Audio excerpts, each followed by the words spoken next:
តើអ្នករស់នៅដោយក្តីសុខសាន្តនិងសុភមង្គលពិតប្រាកដឬតើមនុស្សយើងជារឿយៗមានការលំបាកវេទនាដោយមានបញ្ហាដែលមិនអាចដោះស្រាយយកក្នុងជីវិតរបស់យើងបានយើងតែងតែប្រឈមនឹងបញ្ហាជាច្រើនដូចជាបញ្ហាគ្រួសារបញ្ហាមុខរបរបញ្ហាកូនការគិតគូរអំពីថ្ងៃអនាគតបញ្ហាខាងវិញ្ញាណបញ្ហារាងកាយ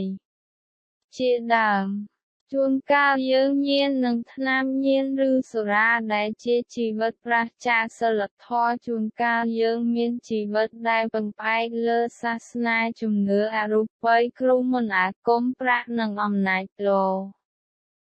តើមានមូលហេតុដូចជំតិចដែលបណ្ដាលឲ្យមានបញ្ហាដូចនេះតើមានដំណោះស្រាយដូចខ្ញុំចោទចំពោះបញ្ហាទាំងអស់នេះ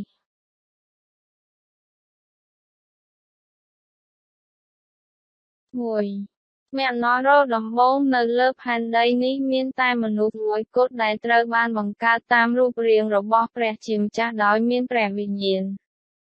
ត្រីត្រូវរស់នៅក្នុងទឹកបក្សាបក្សីត្រូវរស់នៅលើមេឃដើមឈើត្រូវរស់នៅក្រោមដីអីចឹងមនុស្សត្រូវរស់នៅជាមួយព្រះអម្ចាស់1. មនោរោដំបូងនៅលើផែនដីនេះមានតែមនុស្សមួយគត់ដែលត្រូវបានបង្កើតតាមរូប 2. អំពើបាបរបស់មនុស្សមនុស្សមិនស្ដាប់បង្គាប់ព្រះបន្ទូលដោយបានចាញ់បោកមាសសាតាំងបិសាចទៅប្រព្រឹត្តអំពើបាបហើយទីបំផុតវិញ្ញាណរបស់មនុស្សយើងដែលស្ថិតក្នុងសភាពស្លាប់នោះបានចាកចេញពីព្រះអម្ចាស់ហើយក៏ចាប់ផ្ដើមរស់នៅក្រោមការត្រួតត្រារបស់មាសសាតាំងមាសសាតាំងប្រឆាំងនឹងព្រះអម្ចាស់ផ្ទាល់ការឈឺចាប់ហើយទីបំផុតបណ្ដាលឲ្យមនុស្សយើងត្រូវវិនាស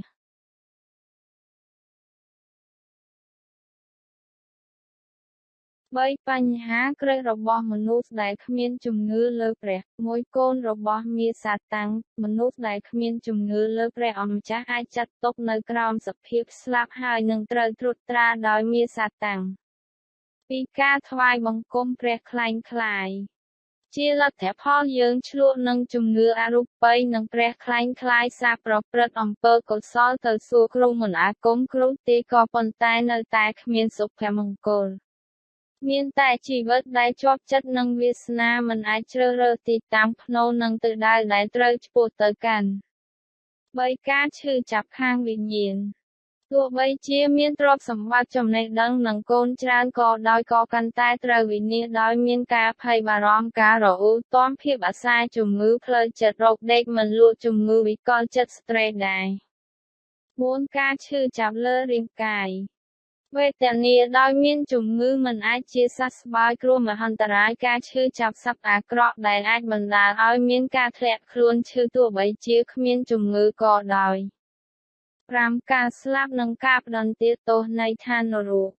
អ្នកដែលចេះតែកាន់វិន័យលើព្រឹត្តិការណ៍ជាក់លាក់ដោយបដិសេធព្រះជាម្ចាស់នោះទីបំផុតស្លាប់ហើយបានទទួលការផ្ដន្ទាទោសជាអមតៈរបស់ឋាននរក 6. មរតកខាងវិញ្ញាណទីបំផុតបញ្ហាទាំងអស់នឹងត្រូវបានបន្តបន្សល់ទុកដល់កូនរបស់ខ្លួន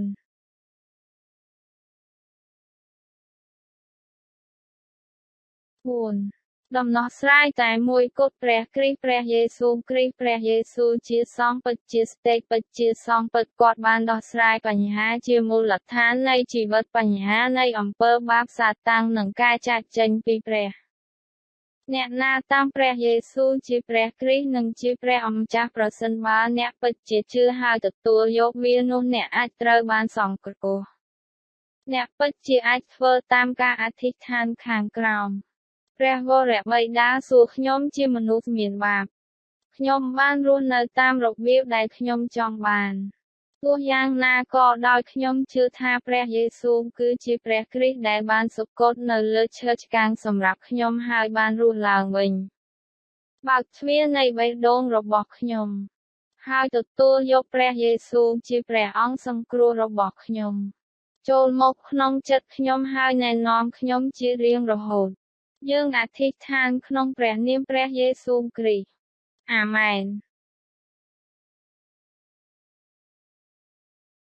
5. អស់អ្នកដែលត្រូវបានសង្គ្រោះក៏បានទទួលព្រះពរ 1. អស់អ្នកដែលបានទទួលព្រះយេស៊ូវគ្រីស្ទបានក្លាយជាបុត្ររបស់ព្រះជាម្ចាស់